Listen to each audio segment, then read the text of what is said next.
Yeah, I got this box in today.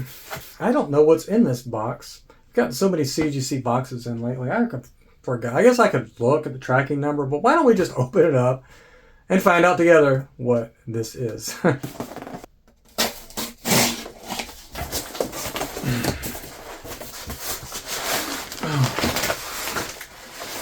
All right. And these things. Oh, okay. Yeah. I remember these books. These are not my books. Okay. So, yeah. So, you might realize I might be wearing the same shirt I did in the last video. That's because I just recorded that unboxing. And so, this is the same day that I'm recording this one as well. So, yeah, it's not like I'm a bum wearing the shirt every day. Not that I don't do that, as every comic nerd probably does when we hole up in our little caves here and get lost in these books. So, the first one is an Iron Man number 55. Absolutely beautiful copy of this book. We got 9.4 white pages. This was an 8.5 when I got it in. So I think the owner will be thrilled. I think this is the absolute max grade this book could ever get. Really, the only defects are these spine ticks right here that break color. Otherwise, just an absolutely beautiful copy, but there's no way this book ever gets 9.6. So and especially the white pages is really nice. So extremely happy to get that 9.4 on that one. We have a Ghost Rider number 1. When I got this book in, I thought it had a 9.0 plus chance. But unfortunately, this back corner here was very, very weak and kind of just hanging there. So when I submitted it to CGC, it was just hanging. And yeah, they went ahead and finished it off, knocked the rest of it off, as they always tend to do with their rough handling at CGC. So we lost that corner and kind of all chance of getting 9.0 plus. But a beautiful copy from the front. It looks like a 9.2, 9.4. White pages, again, beautiful.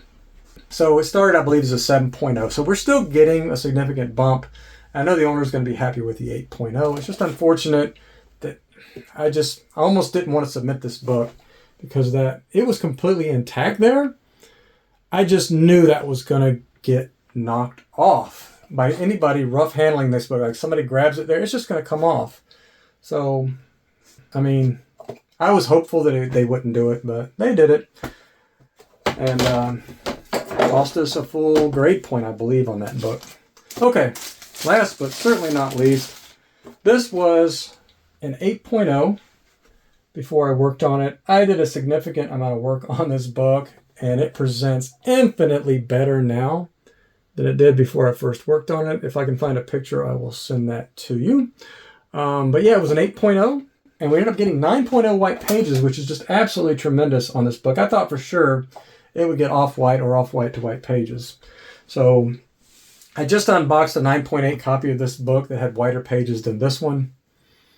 Go figure, right? This one's got white pages and that one got off-white to white pages. I really think that CGC has a dartboard that says like white pages, off-white to white, off-white, whatever the next one is, off-white cream to off-white cream, whatever. And I really just think they go off-white every single time. Or if they throw in to get something ridiculous, they'll be like, let me just bump it up one. Because there's like no rhyme or reason to this. Seriously. And I know it's not all about page color. It's also about the suppleness of the pages. I know that. Before you comment and say that, I know that. But that 9.8, and watch the last video if you haven't seen it. The 9.8 copy of this book had the most pristine, perfect pages. Literally like I just walked up and took it off the stand and opened that book for the first time. They get off white to white pages. This one has been loved. Read many times. The pages are definitely not like they were on the stands. They're off-white to, at least off-white to white. But yeah, I think the owner's going to be very happy to get 9.0 white pages on this book. This book presents, I mean, if you look at that book from here, that could be a 9.8. That thing is just absolutely gorgeous, and I think there's a crease that keeps it from getting, I think maybe there's a big crease right here, or is it up here? I forget. I forget where the crease is. It's so hard to see through the slab right here, which is just awesome, man. This guy's got a 9.6 at least presenting copy of this book, and just absolutely phenomenal copy. I absolutely love working on these. Probably the 25th, 26th, 27th, 30th copy of this book. And I just can't get enough. I just kind of figured out how to work on this book. The defects tend to come out very easy on this book. You got to watch the yellows when you're cleaning the book because they will come right off. This book is notorious for fingerprints. I think half the copies that I get of this book have some form of fingerprint. But I've kind of figured out how to get those off with a dry cleaning method as well. And yeah, we talk about that in my cleaning and pressing community. And you can find out more about that at improvedcollecting.com if you're interested in getting into cleaning and pressing and all that good stuff. But we also talk about buying and selling, collecting. We trade books, we sell. I mean, anything that there is to do with a hobby, you can talk about in that community. I mean, anything collecting. I mean, one question in the forum could save you hundreds, if not thousands of dollars a year just from one little piece. That's why I just love these guys, man. It's just like there's a couple hundred of us, and very, very, very people a lot more knowledgeable than me are in the community. And it's just great to be able to bounce ideas off of each other anytime we want without having to rely on AI, Google, and all that stuff to try and find stuff. It's just ridiculous. So we're all done. 3 beautiful copies, 3 beautiful books. And once again, I still have to pinch myself every day that I get to handle and work on all of these beautiful grails.